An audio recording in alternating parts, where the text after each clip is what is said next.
Welcome, everybody, to another edition of the Tougies Take Podcast, the final edition of the show for 2023. We made it. Can you believe it? We are back. Us, the guys, the fellas. I am joined alongside one Finn for the win, a.k.a. Sim for the win. Sim, how the heck are you? I'm doing okay. Figuring out what the hell I'm gonna do on my channel because I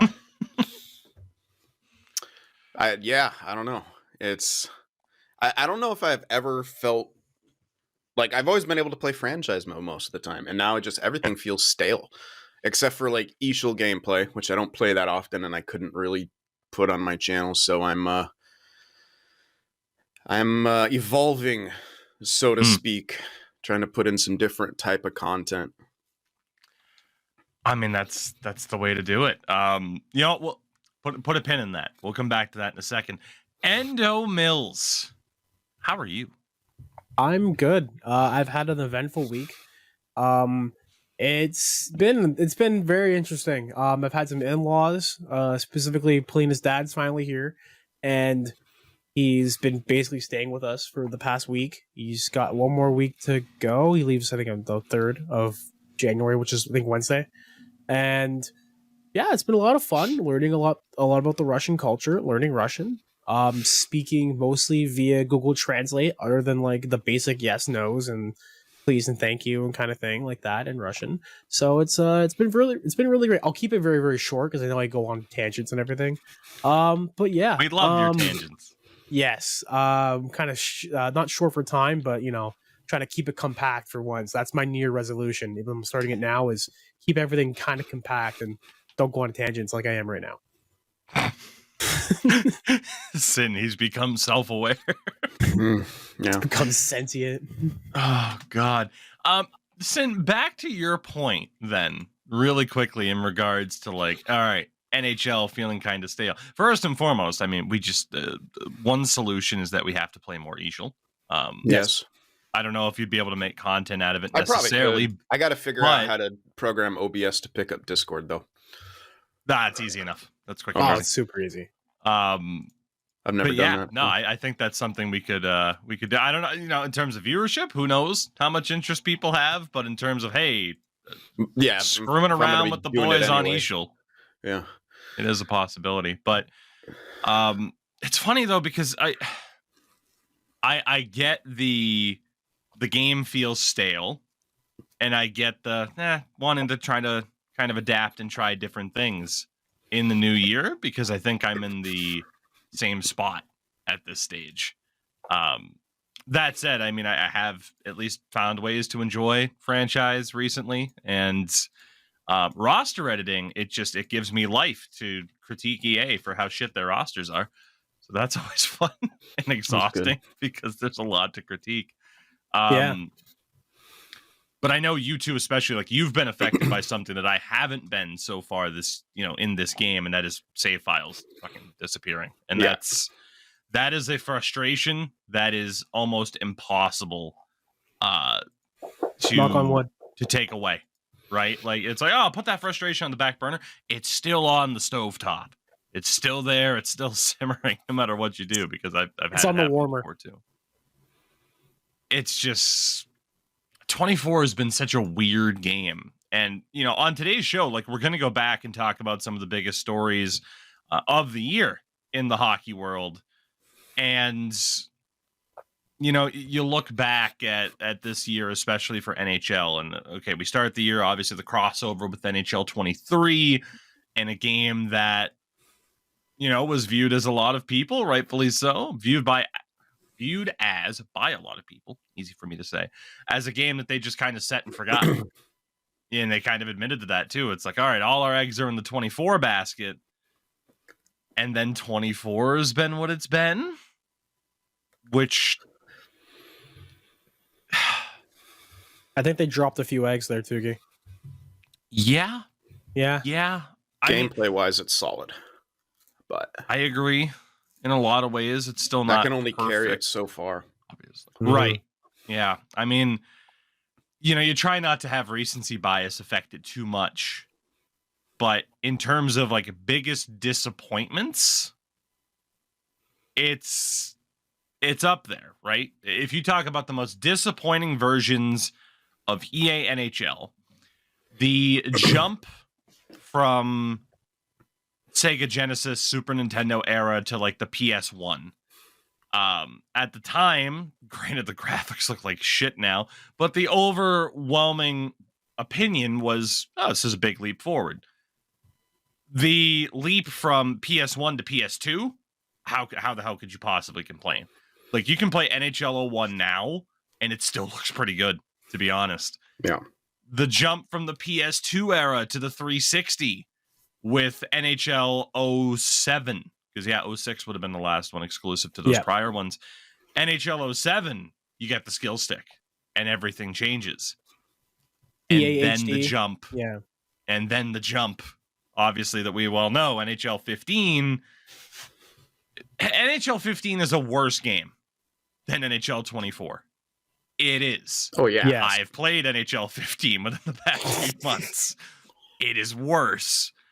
But the fact that this is the closest I think they've been to an NHL 15 comparison ever in terms of hype and disappointment is a big factor as well. Yeah, in a lot of ways, while it's not barren for content, it is in the sense that all the single player modes are exactly the fucking same. Yeah. Like, you can't just leave Be a Pro with the same story mode that you have when it came out. I want to say it's at least 3 years ago. Yep. And the exact same bugs are in there, same issues with the cutscenes. Nothing has changed at all in Be a Pro. The only thing they did was change and add X factors in and lock X factors under certain players, types, and abilities. Which is for some weird reason. By the way. Like, I said that's bullshit, by the way. You shouldn't. Yeah. Like, it's an offline mode. I don't understand why you're like restricting players in an offline mode. It makes like, no I don't know sense why I to can't me. equip my forwards with elite edges. But God forbid I can give a defenseman like skill up or stuff like that. Like, to me, it makes no sense. Either give us everything or take everything out. I know, like, the whole thing was like, oh, it's a marketing gimmick for 22, but it's been 2 iterations of the game. You need to add something into there. And there's another thing that pisses me off with the AI in NHL, just in general. Whenever that puck just exits the blue line and it's going to be an offside, and the defensive picks it up, 99 times out of 100, they're going to skate offside immediately right into the zone. It's going to be an offside. Pisses me off.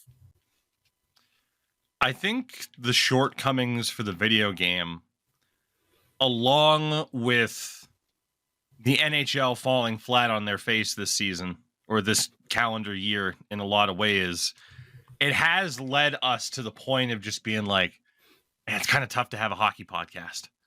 Because in a way, when talking about real hockey, so much of it has ended up being negative this season, and that's mentally exhausting. And then the positives have been few and far between, or they're overly reactionary, right?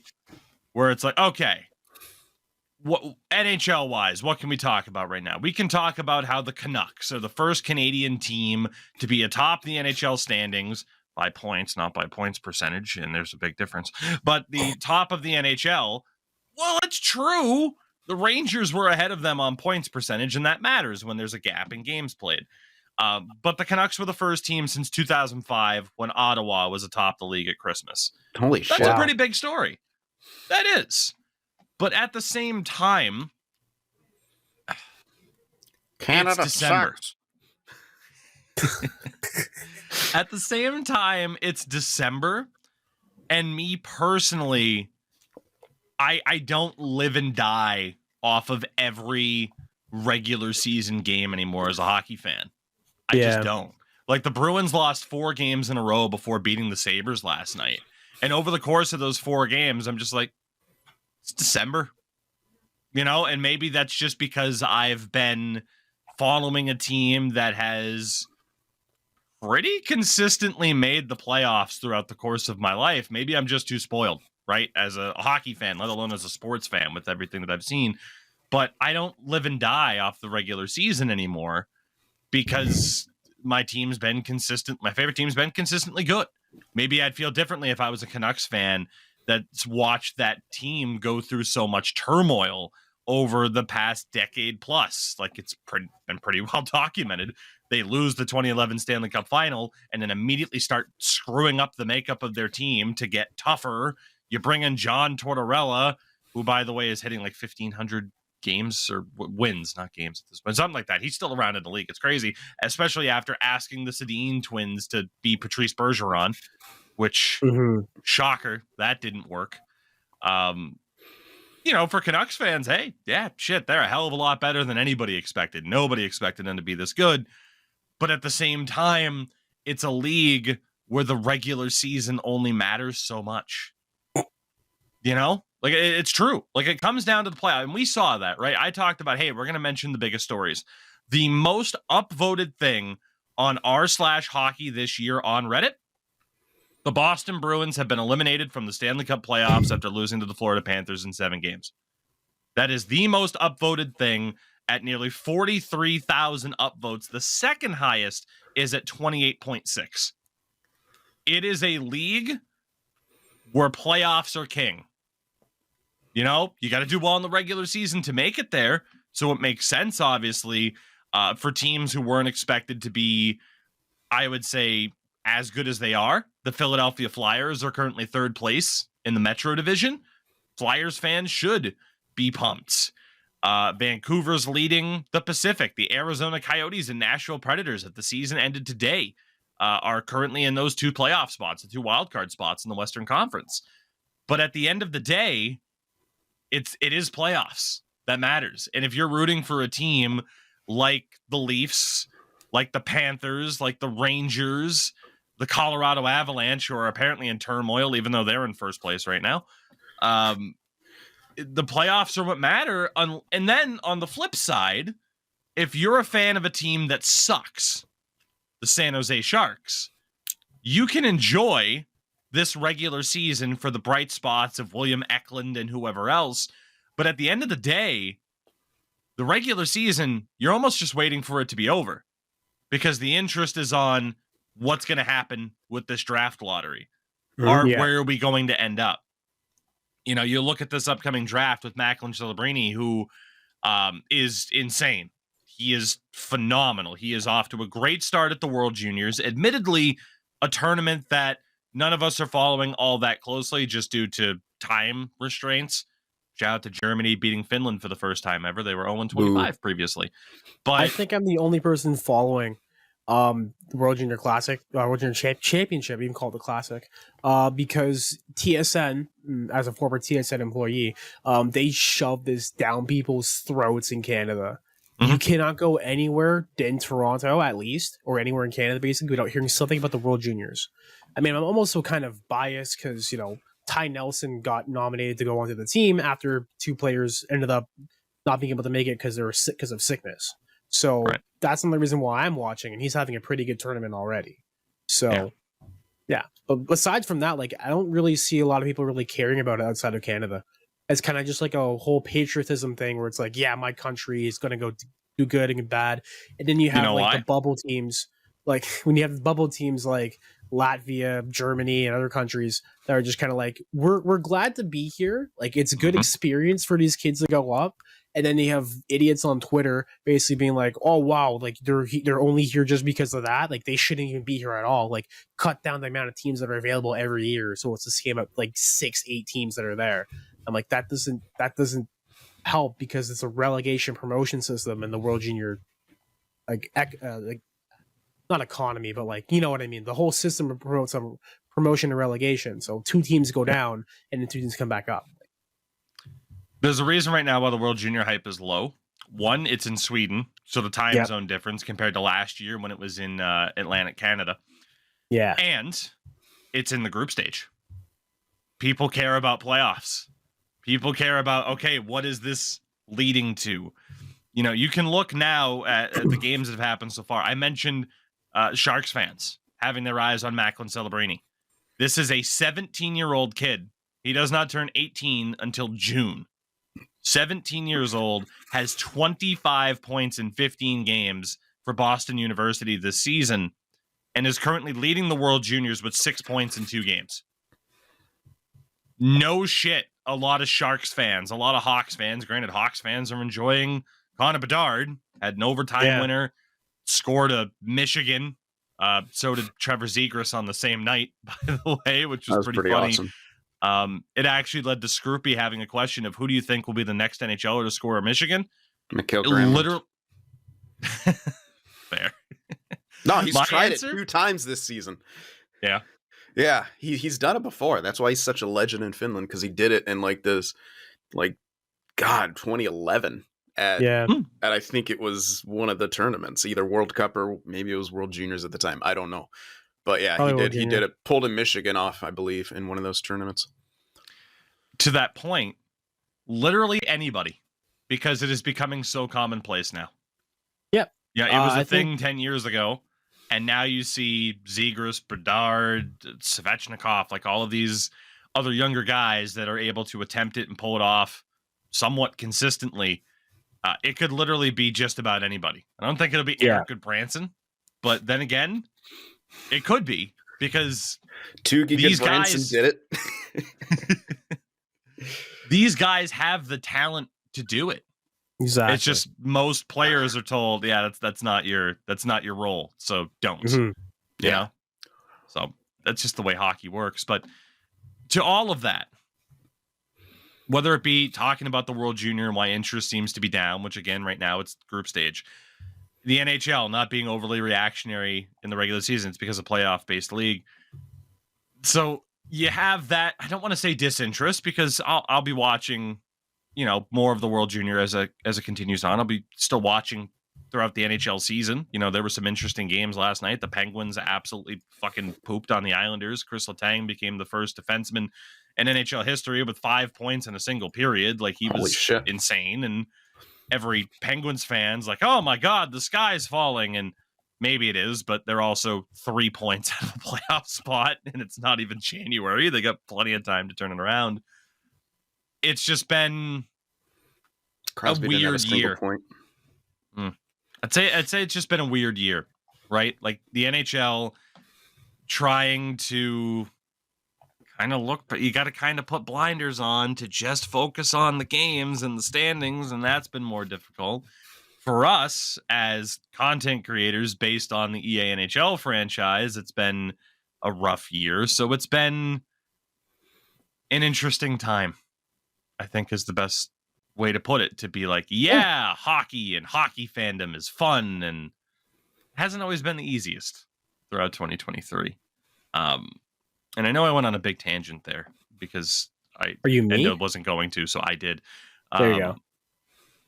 But to bring it back to NHL 24 really quickly, you guys mentioned Be a Pro. You can look through almost every aspect of this game, and I don't think you're going to find people who are necessarily happy.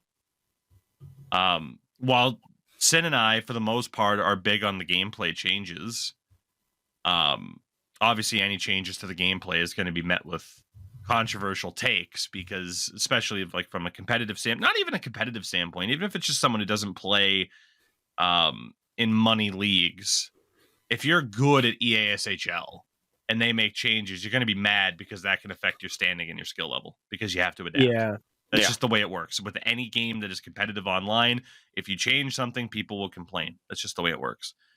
The Ultimate Team community, I know, is unhappy with content being spaced out the way it is, because if you don't have hut moments to do or special cards to try and pack, what really is there in that mode? You got to kind of get pretty creative, and it can be difficult to be creative at this point when Ultimate Team has been around for over a decade, and it's like, what hasn't been done before? Yeah. It's difficult to come up with something at this point, just based on the limitations of the mode, just like it's difficult to come up with something for franchise mode and all of franchise mode's shortcomings. Roster-wise. Hey, what about Hot Rush? What about threes arcade, threes a limb, the threes mode that hasn't had any sort of variation since it was brought in NHL 18? Threes now, 18, three 19. circuit. Yeah. I think EA forgot about three circuit. I didn't forget EA. I didn't forget. How about everyone's favorite mode, ones now?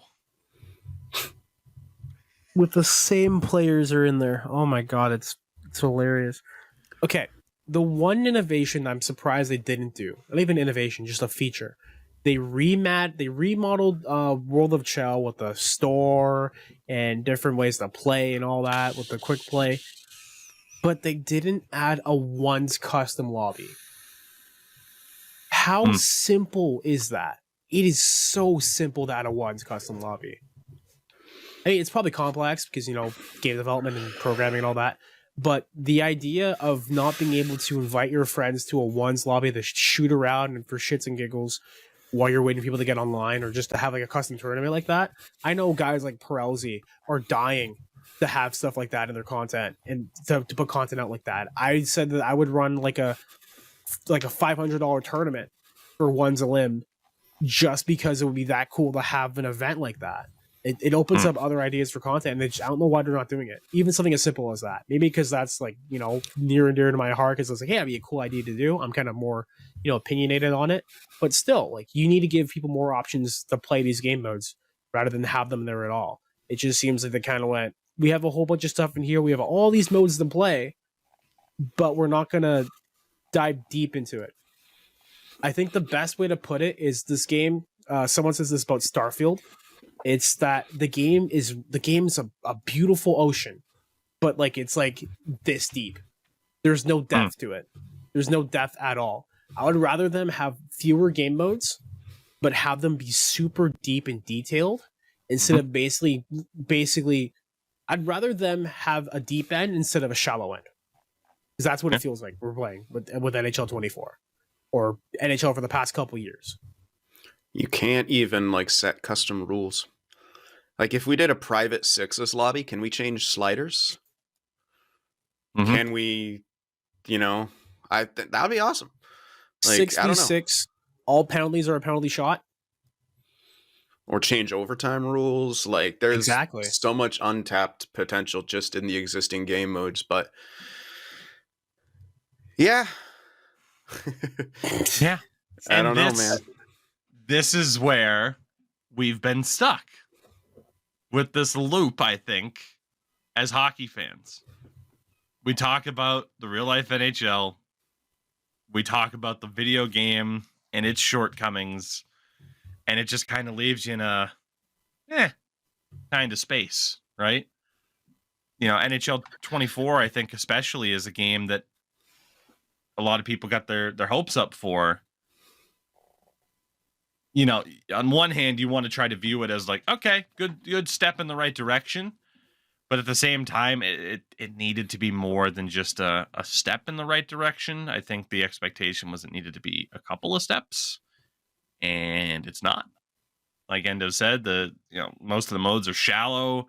Even Ultimate Team's a bit shallow, so it just leads you to having to rack your brain of like, how do I make this interesting? That gets to be exhausting, and that's when people are just like, man, I'm done, and they move on to something else. Yeah, the amount of people on my hockey team alone who've been like, man, I really hate the new game because of the control changes and all that stuff, and having to basically rebalance everything. But just they're not like invested like we are as people who want to be as content creators and want to be content creator. It's not the same type of look at it. We're thinking of stuff from a content standpoint, but also they're trying to cater to the casual audience, and they've lost that casual audience for at least a decade now. I mean, a lot of casual players love the fact that what's it called? GM Connected was in the game, and now it's like, oh, we'll tackle GM Connected, but we'll call it something different, like Connected Franchise. It's like it's the same shit.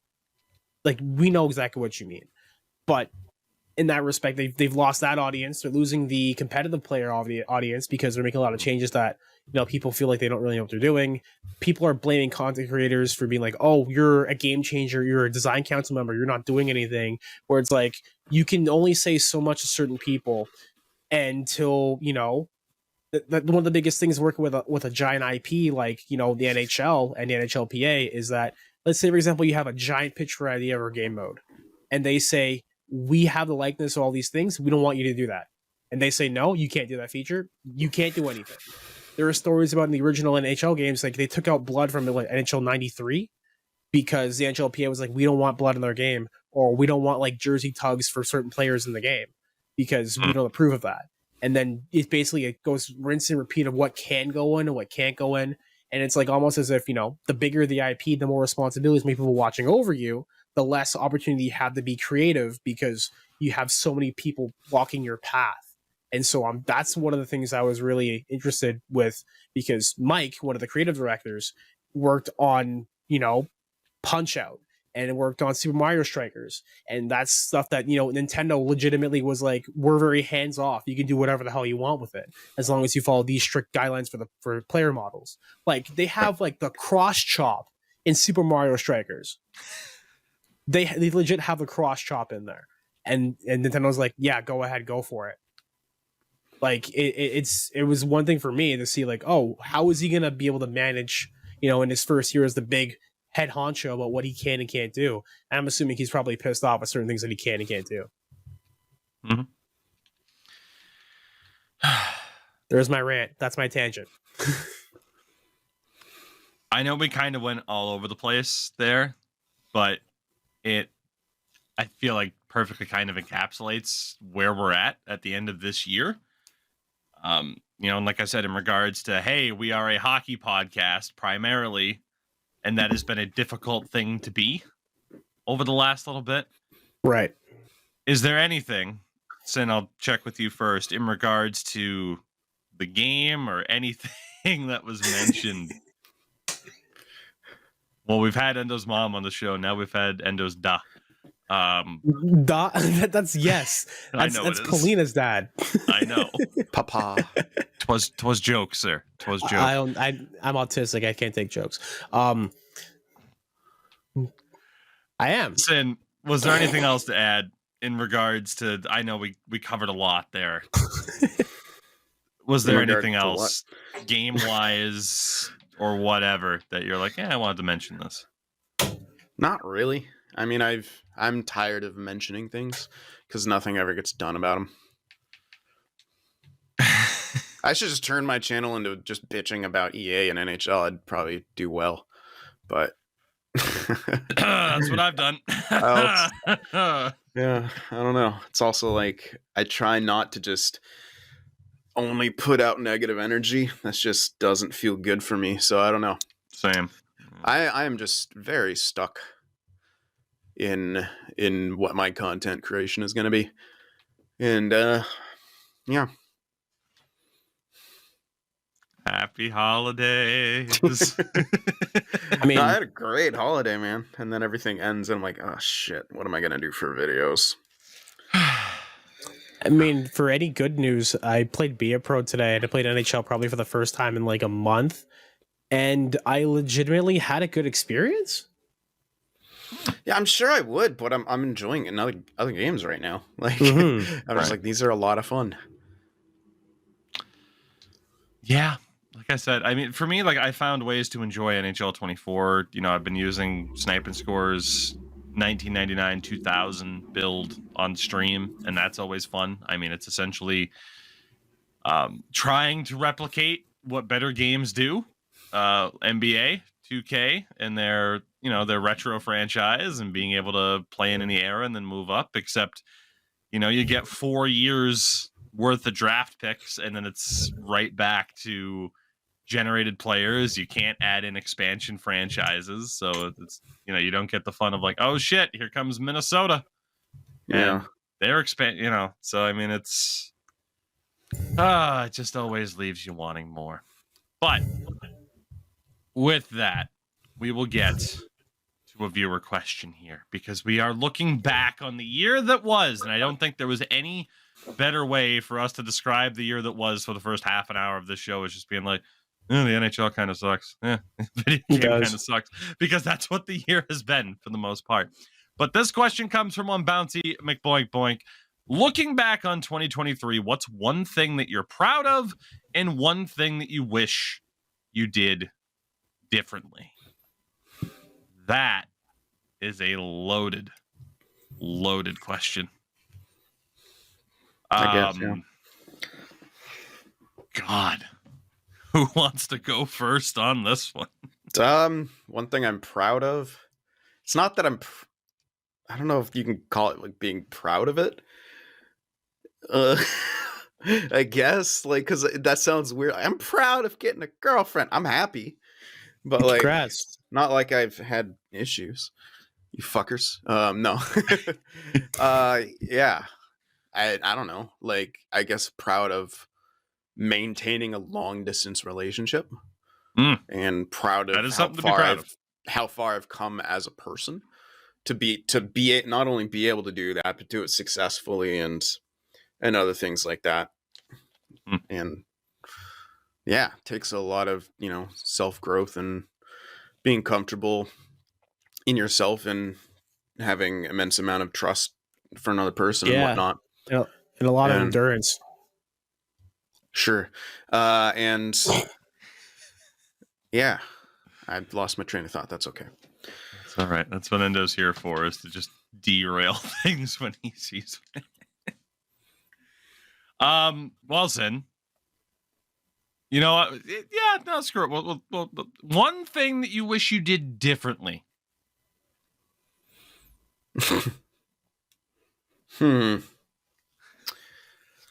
Stepped away from EA NHL content at the beginning of this year instead of the end. Right? I don't know. We'll come back. I don't have too many regrets, honestly. That's a good thing. That's a good thing, though. You don't necessarily. I mean, it could be something as simple as like, should have bought that thing. Like, it could be as simple as should have eaten more apples.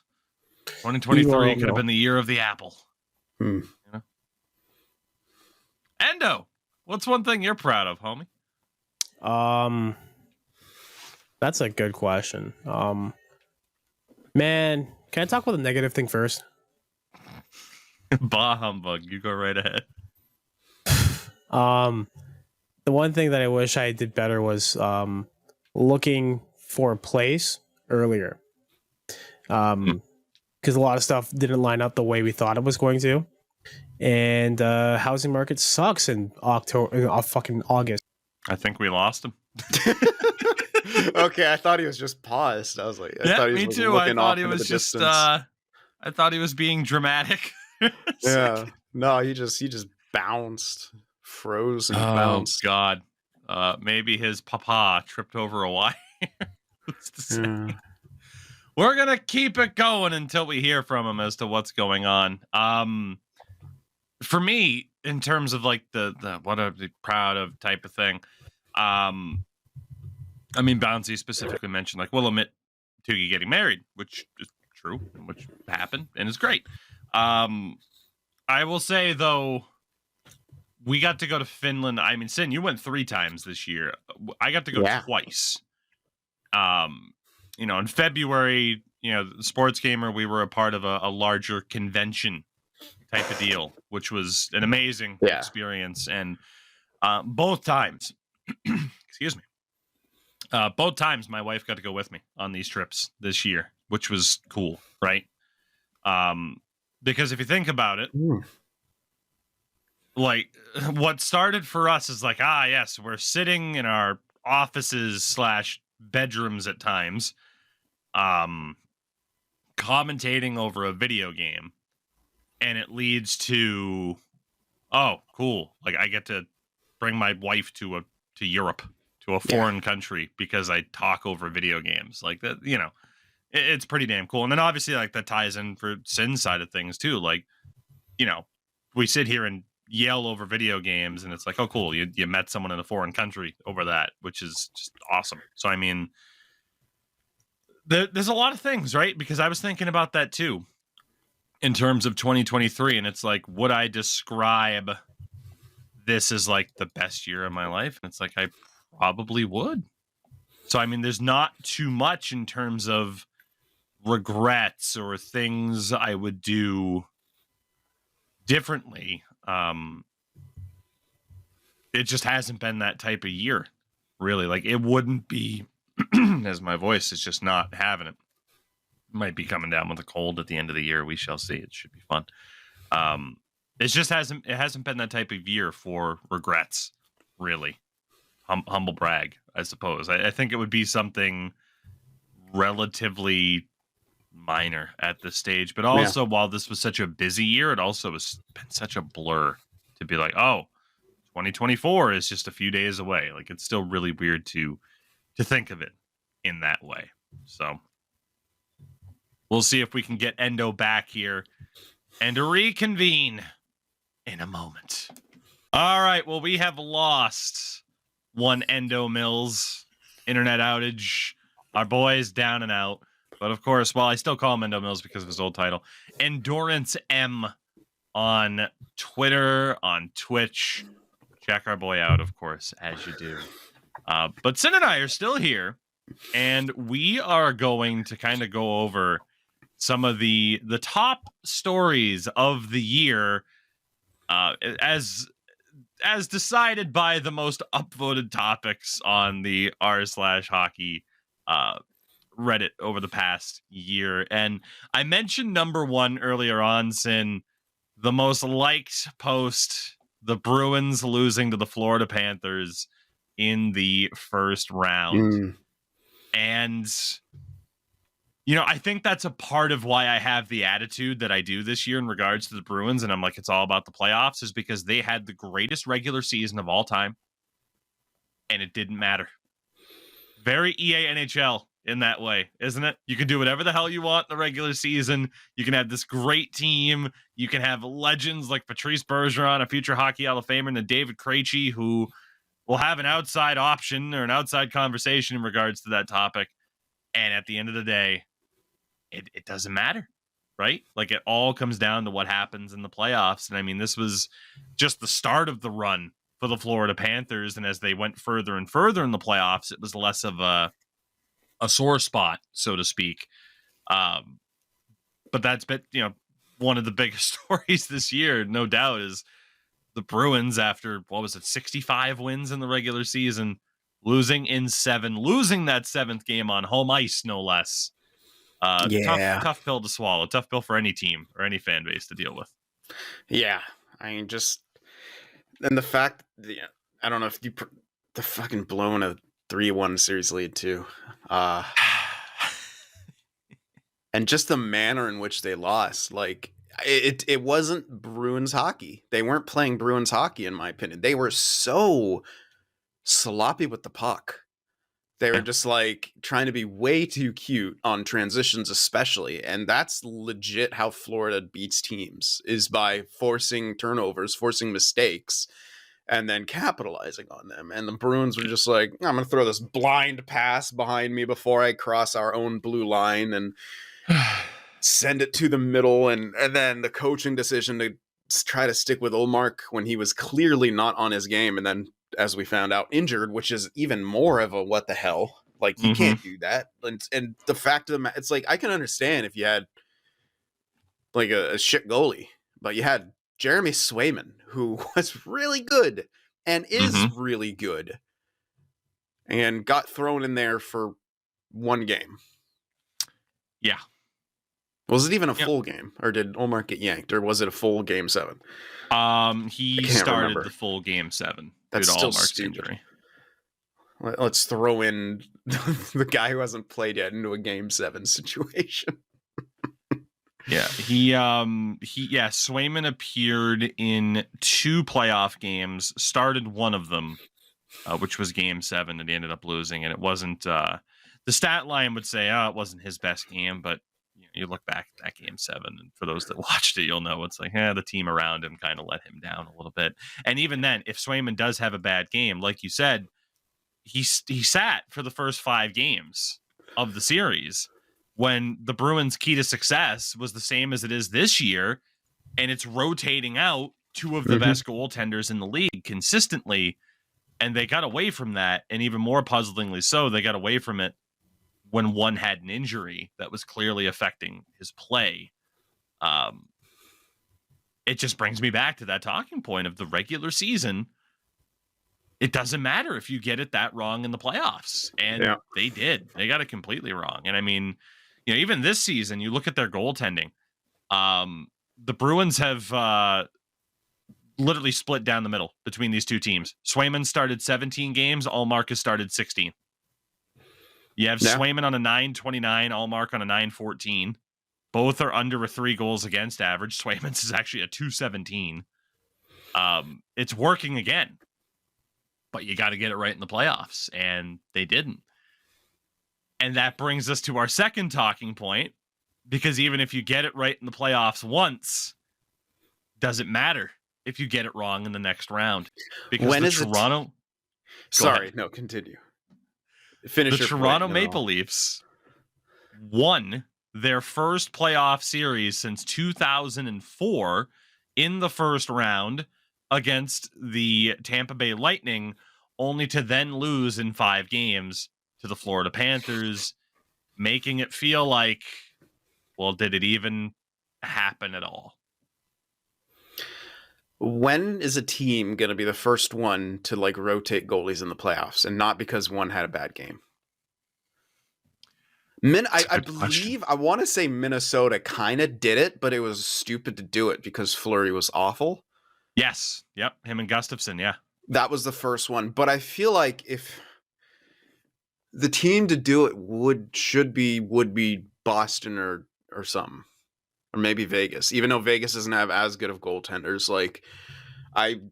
They split them very evenly down the middle until now Aiden Hill's injured, which is totally screwing my fantasy up because I have him and Logan Thompson, and it's been great so far. But yeah, because I was like, this is the poor man's Ullmark and Swayman, because they're going to be get enough wins and they'll be solid.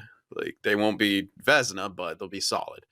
And yeah, I'm waiting for that change, because as you said, everyone's, you wait for the playoffs, and the playoffs are the thing that matters. And it seems like a lot of teams throw out pieces of why they had success in the regular season out the window when it comes to the playoffs. And I'm kind of waiting for one team to be like, hey, let's rotate goalies. Let's, it's not going to be I don't know. Would a goalie be perturbed by that? I feel like they wouldn't. They've been doing it all season. Why do they have to be the guy in the playoffs? Why can't they continue to be a duo in the playoffs? You're right, though. It's like you get certain teams that get to the playoffs and then they stray away from what worked because, well, you have to do things this way. And it's like, well, no, you don't, though. I understand at certain points, yeah, because it's reffed different, but that doesn't really apply to the goaltenders. Yeah, I don't think so. Yeah, there's certain things that you change in, but I feel like those are in some ways not as big as they're made out to be. Yeah, no, I think that's a fair way of looking at it for sure. In regards to the Leafs, though, I feel sorry for that fan base in a sense that they are kind of right back where they were heading into the playoffs anyway. Except now, I think you could argue expectations are even higher because that team proved that they could win a round. And now that's the expectation. And what happens if they don't make it out of the first round this year? Which nothing. Probably. But it is a possibility, right? Because of some of the problems that team has had in regards to injuries this year. They've had quite a few. I mean, most notably has to be John Klingberg, but Mark Giordano is just getting back from injury. Joseph Wall is currently hurt. Their goaltending, as a result, has been questionable. Ilya Samsonov, 14 games, a 3.79 goals against average and an 8.71 save percentage compared to Martin Jones, 9.14 in 7 games, which is hilarious. there's just still so much pressure on that team to deliver that. Again, it's like, then again, that pressure is probably always going to exist until they actually win the thing, right? And Yeah. even if Steve Dangle's always joked that even if they win the thing, what's the first thing that you're going to see? Articles saying, here's why they won't win it next year. Uh-huh. So you can't really win if you're that team. There's no No. such thing as winning, because people are always waiting for the shoe to drop, basically. Yeah. Like, yeah, I don't know, man. They're in a weird spot, I feel like, this season anyway. I hate their defensive core. But, What do you mean? They now get to, LTIR Klingberg and stuff like that. So we'll see what they do and move. I'm sure they'll make some okay moves, but like, holy crap, the offseason was not great. And what do you mean? Their defense of Morgan Riley and TJ Brody, Jake McCabe and Simon Benoit, Mark Giordano and Timothy Liljegren? You don't believe in that? Yeah, it's, and they're losing someone next year. You feel like they should, right? Like one of the core five. I'm not gonna say core four because it's disrespectful to Morgan Riley. I'm sorry. Saying core four is so disrespectful to Morgan Riley. He is really good, and I don't know why he doesn't get more praise, because he's really good. I don't know either, and he's been there for such a long time now. Like, I picked him up in my fantasy draft around, like, at 150. I was like, how is Morgan Riley still here? He's been fantastic. OFD, I think he'd put up a lot of points. Yeah, he puts up a fair amount of points, like, and shots, and he hits and blocks occasionally too. He's not like, one of those big guys, but like, I always pick up someone like that. Like, I don't know, man. It's a little weird that he continues to be, in my opinion, pretty underrated. Now, obviously, one of the other big talking points was something that we've discussed to death and has been a big part of the reason as to why this has been such a negative year. We're not going to talk about it again. We are going to talk about this quote from this past May. The NHL doesn't know how to market. Like McDavid, he's the number one hockey player in the world. Why doesn't he have commercials everywhere? Sin, do you recall who that quote is from? Me? I feel like that's something I would say. I don't know. Who is that from? Snoop Dogg. Oh, right. Yeah, I remember. He was gonna like buy the Senators or some shit. Better option for commissioner, Snoop Dogg. Who seems to get it compared to the actual people in charge of the NHL. Yeah. Tremendous. The NHL is basically just like a political association when you think about it. Yeah. Like, I don't know who's even in their marketing department, but they're terrible at their fucking jobs. Like, or really they're bad not at their being jobs. allowed to succeed. And I'm not sure which is worse. Honestly, it's probably that. Like, anyone who gets hired to be a marketer has to know what they're doing. Like, to a point where, like, that's your whole job. There's no way that they're this incompetent. It has to be what you're saying is that the fucking the big dogs are telling them what they can and can't do, essentially, which is so stupid. And that's essentially what the NHL is in a nutshell. And I was gonna bring this up in the last one, but now seems a good enough time to do it. Is that bleeds down? There's a whole like pyramid of this, and the way it bleeds down into everything, to where as fans, none of us know what the fuck's going on ever. And the reason for that is because there's this tight-lipped policy from top all the way to the bottom, and the messed up part is it's just followed by everyone unquestioningly, because maybe they have some stuff on the line. Like, my example that I'm going to go into now is when it comes to sports journalism, particularly in the NHL, but sports journalism everywhere. We need to stop calling it journalism, because unless you're Rick Westhead or Katie Strang, you're not practicing journalism, because what you're doing is taking an official team statement and just repeating it That's all you're doing. That isn't journalism.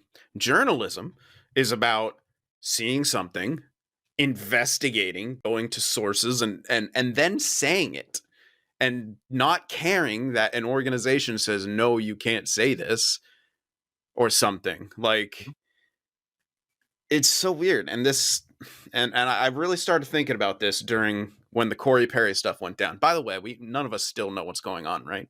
With Correct. Corey Perry. Correct. He's just gone. He's just gone. We don't know why. We don't know. If it was something illegal, we may have found out eventually, but even then, maybe not.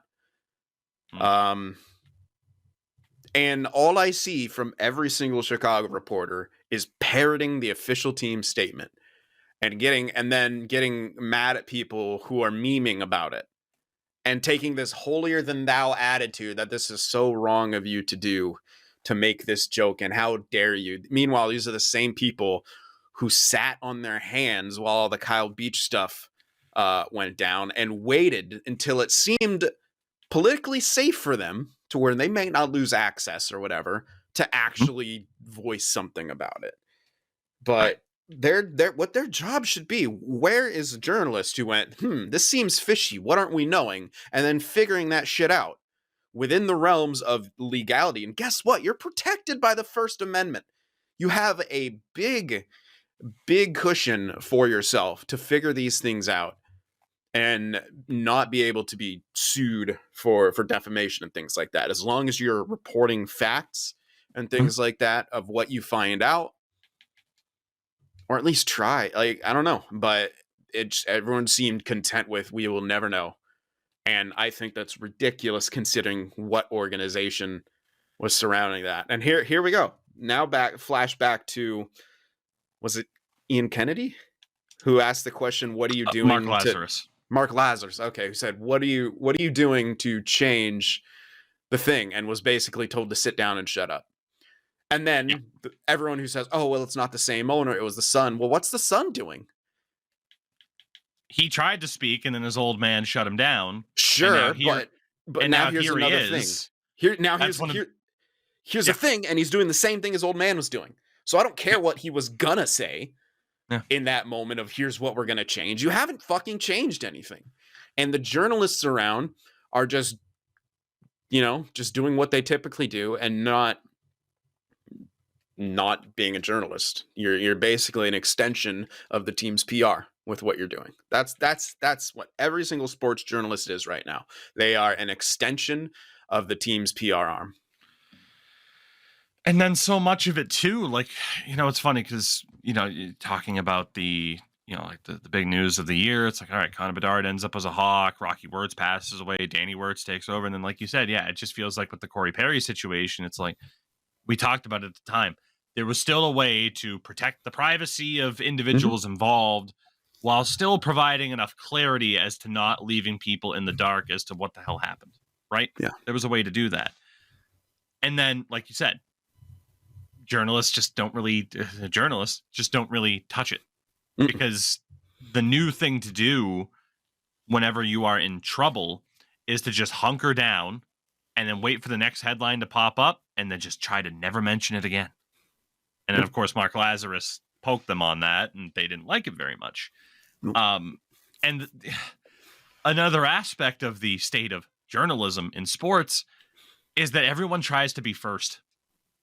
And that's most important than being right, is everyone trying to be first. And we saw it with the Shohei Ohtani to the Blue Jays thing, where it's like, he's on a plane, he's going to Toronto. Oh, no, he was never actually on a plane. And sorry, he's a Dodger.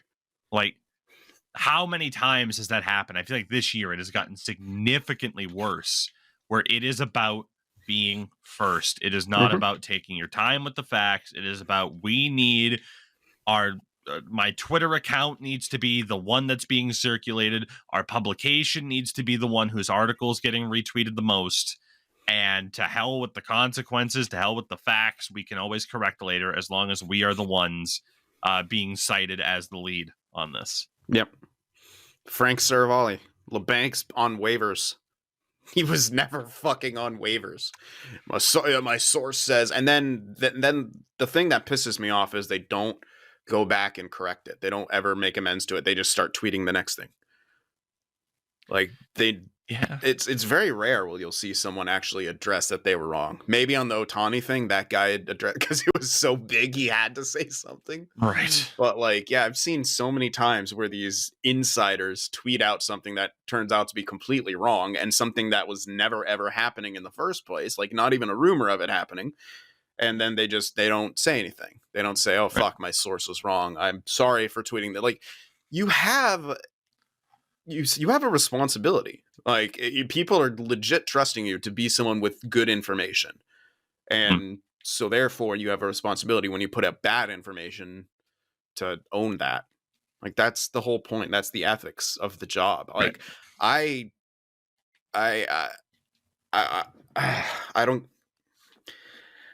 I don't know how much it's changed. Maybe they teach it differently, but when I did I minored in journalism in college for some fucking reason, and that's the thing that's getting me, is that everything that I learned, none of it is applied in sports journalism. Zero of it. Like, and even in regular journalism too. Like, there's some pretty bad shit.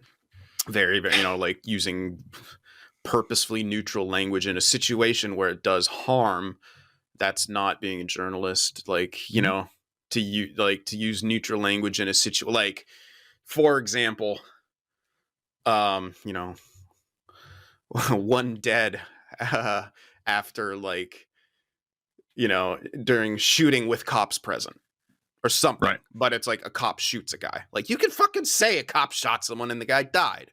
But it's this weird neutral language of person now dead after from bullet wounds when officers were there. Like, you know what I mean? It's just that's not neutral language. That's actually it's anyway. Well, no, I mean, you're right. It's a part of an encompassing issue, right? And that has been the biggest thing in regards to hockey, is for as much as morons try to claim, keep politics out of sports, what is going on in the world affects sports. It always has. It always will. That is just a fact. And at the end of the day, the only time people complain is when it doesn't line up with their personal politics, right? And people can say that either way, whether it's, I like the anthem before games. I don't. I like military and police appreciation nights. I don't. I like pride nights. I don't. And that's been the thing, right? Is it's affected all sports. You talked about the journalism thing with baseball. I mentioned the Shohei Ohtani thing. It's been a thing in all sports. Baseball, though, especially, seems to have been up there. Shout out to Arson Judge going to the Giants. It's just been, okay, whether it's the standard of journalism, whether it is the further politicizing of the LGBTQ plus community, especially trans people, and how that has affected hockey. Because let's be honest, when it was just gay people, pride nights were fine. But then when it became more about trans rights, that's when it became a problem this year, especially. Well, yeah, and it's because that it was always part of it. Like, that was right. But then people were told to be mad at that. All of a sudden it became the political hot topic in the country, therefore bled into the sport. When pride was mentioned, then people connected to, oh wait, that means these trans people who I've been told to be afraid of, who I've been told are gonna are transitioning just to succeed at sports and shit like that, which is the most ludicrous fucking thing I've heard. But what can you expect from people who have their own head up their ass and they don't? I think that's a part They're of fucking the exhaustion. Cowards. They're just scared of everything. That's the part of the exhaustion. I think we finally boiled it down to the root element that we've been trying to boil it down to all year long. The reason why I am exhausted with hockey and not enjoying it as much anymore is because I was already exhausted with news coverage and with the bullshit going on that, of course, has bled into the sport, that has made it more difficult to enjoy. That is what it is. All the political bullshit that is going on in regards to just not letting fucking people be people has, of course, bled into sports, because that's what politics do. So it has made hockey just as exhausting as watching the fucking news. That's what it is for me. Yeah. And that's why we're kind of in this spot of, God, sometimes it's like, oh, cool, what's the big topic of the past couple days or the past week? Oh, good, it's nothing fun. Not just like, oh, like our next talking point was going to be Bruce Boudreau saying goodbye to the Vancouver Canucks 11 months ago in January. And obviously at the time, that was a big thing. But now over the past year, turns out that worked out pretty well to move on from Bruce Boudreau, apparently. It's not just like that type of negative of like, you feel bad for a genuinely good dude who was kind of hung out to dry by ownership, which, by the way, you notice how Canucks fans don't give a shit now because their team's winning. So fuck Bruce, we're winning. But of course, that's what it would be for any other team. That's not just a Vancouver fan base thing. Yeah. And don't worry, they're busy yelling at Bo Horvat because he said Vancouver wasn't a nice place to play last year, which every Canucks fan said too, because that team sucked. But again, that would be don't say base. that now while they're enjoying themselves. The fickle nature of sports. Yeah. That's another part of why things are fucking exhausting, I would say. Everyone's a reactionary these days. I'm glad after a year of having to debate the Pride Night thing and everything like that, I think we've finally been able to boil it down to a point where I can just say, like, okay, it's been like following the NHL a lot of the times feels like watching the news on a nightly basis, and watching the news on a nightly basis can be goddamn depressing, which is why I just simply don't watch the news. I get exactly. I sometimes I don't even know about stuff till Anna tells me, because she'll tell me, because she watches the news in Finland, because the news in Finland is actually news. Yeah, they're just like, hey, here's what's happening. Think for yourselves. Yeah, I mean, a lot of the news that I like. I'll be honest, like I'll watch like a Philip DeFranco show every once in a while. I don't even know who that is. Fair enough. He's had a news show on YouTube for 10 plus years. And yeah, like that's about it, right? Unless it's like a super big topic. But in terms of like the smaller squabbles over pointless bullshit, it's like I just don't have time for it. And I think again that translates into the NHL being what it is, type of thing. What else? Unless you had anything else to add in regards to that. Yeah, in regards to news and journalists reporting things. You cannot die from touching fentanyl, okay? Everyone remember that. You cannot overdose from coming into epidermal contact with fentanyl. So the next time you see a local news telling that police officers have overdosed from touching fentanyl, just remember, it's not possible, and you're being fed bullshit. Ah, goodness. Fun. In regards to other hockey stories from this year, we talked about the fact that the World Juniors are going on, the Spengler Cup as well. Fun tournaments to watch that aren't directly NHL involved. This year was a big year with the IIHF World Championships, which were held in Finland and Latvia. Won by Canada, Germany the runner-up medal, but third place was Latvia.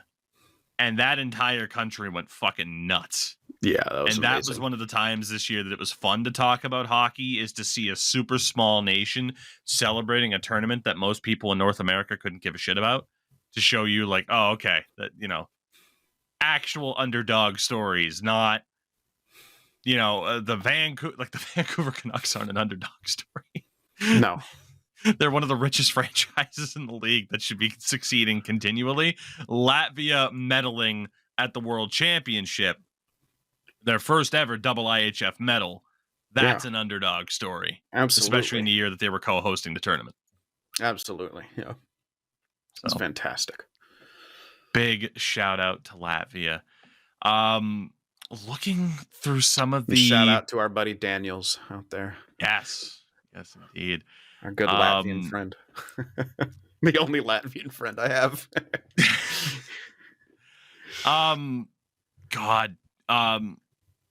Again, in terms of this being a difficult and frustrating year, like I'm scrolling down and we're reminded of the Adam Johnson situation 2 months ago. One of the biggest talking points in hockey this year. We obviously talked about that subject as much as we could. Obviously, we have seen some things change in regards to standard of player protection. The NHL still hasn't mandated anything.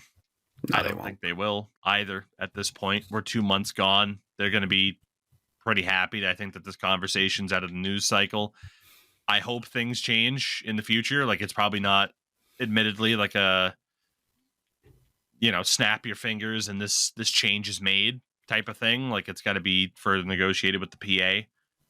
But you just hope that horrific situation does lead to further change beyond just the EIHL in the UK where he was playing, beyond them making neck guards mandatory, I believe, as of 3 days. The start of 2024 is when it is mandatory. You hope you continue to see changes like that. Yeah. But no doubt one of the biggest stories that happened to be out there this year. God, there was a lot, but I got to be honest, so many of the upvoted topics were in regards to the negative stuff. We have the Pittsburgh Penguins. There was one topic here in regards to the Penguins, who did not make the playoffs this past season.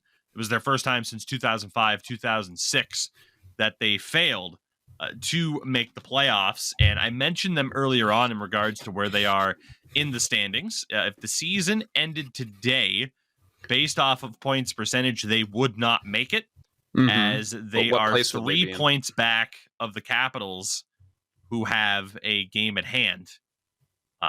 They are right in the middle of that wild card race between being in a playoff spot and being at the bottom of the league. The NHL app sucks. I can't click on something to sort by that. You can only sort by I points. think you can only do it on the desktop version instead of the web app. God, your app sucks. It's great. Anyway, yeah, you tell me where they are, because I can't do anything on my phone. They're So not bottom 10. Yeah, They're close. They're fucking close. Right. But they're not. They had a big win over the Islanders last night, 7-0. The extra point was good, as we joked about in chat last night. They're in that super interesting spot where, they get, it's just been so weird for Pittsburgh. You end up with Kyle Dubas as your GM, and, the goal is simple: to try and win one more time, at least, with Crosby, with Malkin, with Letang, who again had a great game last night. So it's definitely a team to keep an eye out on. And, we've talked about that really all season long. So far, every single team, there is a story throughout the league as to what's going on, what their hopes and expectations were. And we said it at the start of the year in our season preview, and especially now, you look at the Eastern Conference, it's true. There are plenty of teams who are going to be incredibly disappointed at not making the playoffs, because outside of Philly, I think Philly was like the one team where you could say for sure fans were like, yeah, we're probably not making the playoffs. And they're in a goddamn playoff spot right now. So it's a weird one. I'm watching Pittsburgh not super carefully, but it matters because we have their pick. Unless they're a bottom 10 team or a top 10 pick team, then that pick goes to next year. And honestly, I'm cool with either of those scenarios, simply because if they're bottom 10 this year, cool, we don't get the pick now. That's one year developing whoever we get. But next year, are they going to be much better? Considering everyone on that team, their core is going to be a year older. Crosby, Malkin, Letang, Carlson even. That Erik Karlsson trade could end up looking pretty bad. What would happen if another Erik Karlsson trade would turn a pick into a lottery pick? Like, that guy would just have the curse stamp for the rest of his career, which yeah. And I mean, in terms of lottery picks, like, this is a good year, 2024, to have a lottery pick. This is a pretty highly touted draft. But then even 2025, there are names out there. Michael Misa, James Hagans, quite a few other people that are in that mix that are doing well. And any team, I think, would love to add via lottery pick in the upcoming year. So, I mean, things are looking pretty good for the Sharks.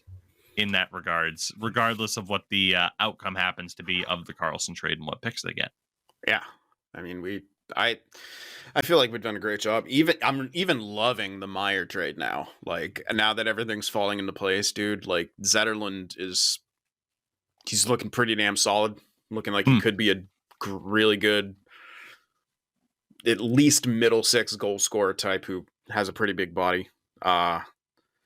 Okotiuk, jury's still out. I think he'd be a solid defenseman. I don't think he's going to be anything amazing, but Mukamadulin could be fucking spectacular.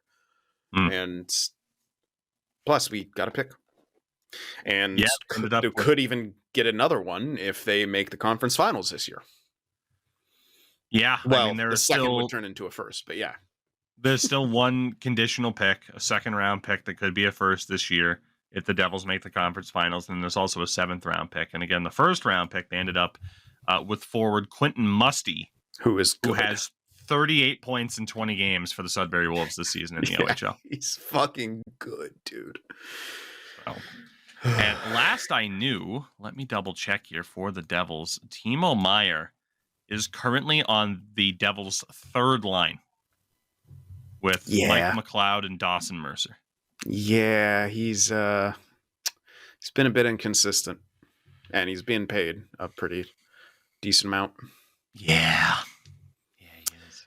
But I hope the Devils figure it out. Just make the playoffs and then get to the conference finals, man. Give us another first. Well, speaking of conference finals, another one of the bigger upvoted stories, the Carolina Hurricanes being swept by the Florida Panthers. 0-12.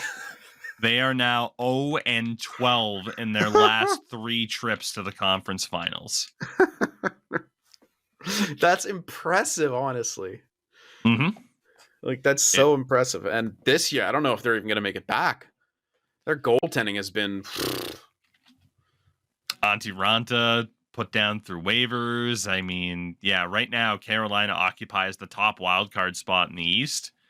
But that is a team that you look at and say, Cup is the goal. Like, there's no like, oh, we made the playoffs. That's pretty good. Like Philly would be able to do. Like Carolina, it is, yeah, we are trying to win a Stanley Cup here. You don't splash the cash to bring in Dmitry Orlov if you are going to just be like, oh yeah, no, playoffs are fine. Like, no, you are trying to win a Stanley Cup at the end of the day. Time will tell if they do. I mean, they could, they make the playoffs. I give them just as good of a chance as anybody else. But yeah, to your point right now, the goaltending this year for Carolina, 19 games for Peter Kochetkov, .899 save percentage. Yeah, he's now on 14 games for Antti Ranta, .854 save percentage. And Frederick Anderson, 6 games he's been held to due to injury, and he had an .894 in those 6 games. All 3 of their goaltenders under a .900. That's crazy. Playing behind a defense that includes Slavin, Burns, Shea, Pesce, Orloff, and Jalen Chatfield. That's so nuts, man. They got some things to figure out in Carolina. And I think that's about. I mean, obviously, like, look, there's a lot to go over the past year, especially. But I think we covered the biggest ones. I mean, maybe aside from the sale of the Ottawa Senators, but obviously you kind of look past that now to say, well, there's a team that's at the bottom of the Eastern Conference, and I think Sens fans are just trying to pretend that this hockey season hasn't particularly existed. Bobby Hull passed away. Rest in piss. Backwatch. Oh God. There's a lot. I think it's interesting. I think it's something that people should do is kind of look back through the year that was, because there is a lot to remember and go back on at this time of the. And again, like, even when you get down towards like the middle range, like the Arizona Coyotes not getting their new arena deal in Tempe, although it looks like they could land in a couple of different locations, but right as the team is starting to look kind of decent, like they're in the mix to potentially make the playoffs this year. They were down 4-0 to the Avs last night and won 5-4. in overtime. Like they're a very scrappy. They have that like scrappy, hard-working team Scrappy Doo. type of vibe to them. So, which often works out pretty well. But it has been an interesting year in hockey. It has been an exhausting year in hockey. I guess we can mention that the Vegas Golden Knights won their first ever Stanley Cup. I guess. Boo. Right? So, Yeah, before we wrap things up, we're gonna do a little segment called Trash Trivia. ooh. Yeah. Basically, I just want to see if you can guess some a couple things for the San Jose Sharks here. Oh, Because okay. they are the last place team. They are the trash team we'll be talking about. Can you name the top 5 point scorers on the San Jose Sharks right now in no particular order? Mikhail Granlund. Okay. William Eklund. Okay. Zetterlund. Uh-huh. Hurdle. Uh-huh. Oh, fuck. Who's that? You actually got 4 out of 4 right now. Fuck. Who's the fifth one? It can't be a defenseman, right? No. It could, but it's not. I'll say that. Fuck. Duclair? Yes, you got 5 out of Hey! 5. Tomas Let's Hertl, go. 27 points. Granlund, 23, who went like pointless for 10 games, by the way. Oof. Eklund has 16. Zetterlund has 15. Duclair has 13. He's in the top 5. Okay, now, just as a bonus. Oh, man. Can you name the person with the most penalty minutes on the Sharks?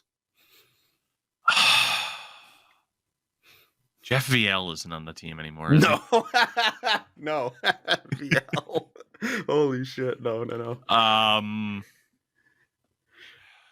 It wouldn't be. It's not Henry Thrun. God, who the hell do you have? That would be a goon. Oh, that's a good question to begin with. Is who the hell do you even have? Christ, the penalty minute leader on the Sharks. Mm-hmm. Why do I feel like it's Hurdle just because he's probably out there all the time? It's not. He doesn't take that many penalties. He doesn't fight either. Dude, I'm having trouble even thinking of who's like in the. Is it LeBanc? No. LeBanc No, he's doesn't not do even in the penalty top 5. It's Luke Jeez. Cunnin. I should have known. Because he's fought like 3 or 4 times and he takes minors. Oh. Should have known. All right, Okay. one more bonus. Who do you think who's got the highest face-off win percentage on the team? Ooh, that's It's actually impressive, this list. highest face-off win percentage on the team. Now, okay, I have to ask: is this one of those things where one of the guys has like 5 face-offs, but he won all 5? No. I'm pretty sure NHL app has it. Yeah, and this guy's a center, so. Okay. God, who the hell is he? William Eklund. No, he doesn't even play center. Balls. He'll take a couple face-offs. No, it's Nico Sturm with 62.1%. You know, I should have known that because he's always Yeah, someone that I he's pitched sick. to EA about for having underrated face-offs. Yeah. And then Tomas Hertl has a 56.3, and they're the only 2 above 50% on the team. Oh God. Hold on. Now let's play a good let's play Yeah. my favorite game. What is their EA NHL face-off rating? Yeah, I guess we'll see. I'm loading up the Oh, game really no. quickly. Now we talked about like my frustration. Okay. And Endo mentioned The like third, and we'll add this one in. The third place person is Mikhail Granlund. He has a 48.6, and I bet you he has a Hmm. better face-off rating than either Hertl or Sturm. I'm willing to guarantee. we will it. see. Endo mentioned the amount of times that you can like yell at people to just be like, "Hey, man, what the hell?" I'll be honest. Like the whole design council Discord, like I put it out there, all the time in regards to stuff. Like literally this morning, I mentioned like how the hell are Dougie Hamilton and Thomas Chabot 2-way defensemen, not offensive defensemen? I point out stuff like, "Hey, Casey Cizikas has a 53% face-off winning percentage over the last 2 years. Why is his face-off rating a 77? Still fighting. to improve those fucking rosters because they are. Yeah. Jesus Christ. I'm so excited for my custom rosters to be done in like 2 months. But that said, EA's most recent roster update, December 18th. Sin for the win. If you had to guess, we will start off with Nico Sturm. Mm-hmm. What is Nico Sturm's face-off winning percentage? Now, a quick reminder. Oh, in the game, not his rating? I thought I was guessing his rating in the game. Oh, no, I want his face-off attribute. Yeah, that's what I meant. His face-off attribute. Like, oh, because you said win percentage. Sorry. Yeah. Oh, yeah. So Nico Sturm, his win percentage over the past 3 seasons, 53%, 55.8, and this season, as Sin mentioned, a 62.1. What is Nico Sturm's face-off number in the game? I'm going to say it's like an 80. 82. Oh, okay. That's not bad. It should be a bit higher, though. It should be much higher. Yeah. Okay. Here, really quickly, let me, because I have my my Word document here. For example, on my rosters, Nico Sturm will have an 85. Yeah, that's good. So it should be higher. And he'll probably be playing on third line, so his percentage should be around there. And he also won't face that many great centermen theoretically in that role. Yeah. So the percentage should line up. Yeah. Let's see. What'd you say? Hurdles face off percentage? It's 56.3. Okay. This season. Well, he's 1 point higher than Sturm at an 83. Oh, see, I was gonna say he was at an 80. I thought last time I checked his face, it was just dead set at 80, but that's not. Yeah. And then you said Granlund was third best on the team with a 48. Mm-hmm. What do you think his number is? 85. Just for the 80. lulz. Oh, okay. But look at that, from 50 or 62% down to 48. There is a 2-point gap between the two in face-off rating. LeBanc, by the way, is a two-way forward in the game. Unless they changed him. Is he now? He should be like a playmaker or something. He is a two-way. That's so fucking bad. He's terrible at defense. Yeah. Yeah. God. Actually, and really quickly for you, there was something else I had seen in the past week. Good friend of the show, Jay Fresh Hockey, did his fan vote for fan bases and most hated teams. Yeah, I participated in that. Did you? Yeah, it was a blast. Did you see who the Sharks' 3 most hated teams are? And if you had to guess, who would they be? 3 most hated teams: Vegas, first, LA. second, and third. How would you rank them? Vegas, LA, and what the fuck are those balloons? What the fuck? What the hell was that about? I didn't do anything. That was all you. Well, I didn't do it. I didn't touch anything. Happy birthday. No, it's not your birthday. No, it's not even close. What the hell? Yeah, it's got to be Vegas, LA, and who else would we hate? You got the first 2 right and in the correct order. Boston. For some reason, people don't like Boston here. The fan vote went with Anaheim. Yeah, I guess. That's my bias. I'm like, I don't really mind them anymore. But yeah, it makes sense. And really quickly, if you had to guess the Bruins, their 3 most hated teams. Ooh.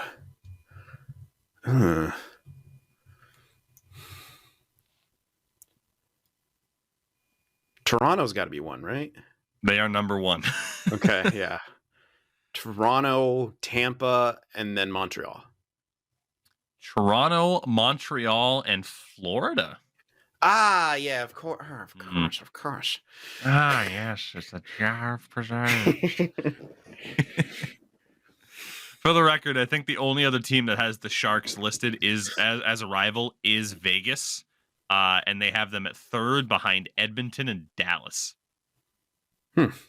So that I think that's Vegas fans trying to pull the "we don't even think about you. which is bullshit. I mean, it makes sense though. Like it was such a short-lived rivalry. It was when it was heated. It was fucking heated. It was the most heated rivalry like ever that I can remember as a Sharks fan. Right. And because it was nasty. But again, maybe that's just recency bias. I'm sure during the LA and Anaheim times that those rivalries, I can remember Facebook fucking comment wars with LA fans, dude. Like that was heated. Like that was before I was on Twitter. Like, that was heated. But good old days. God, what were all the questions? Because I remember answering who I thought the most delusional fan base was.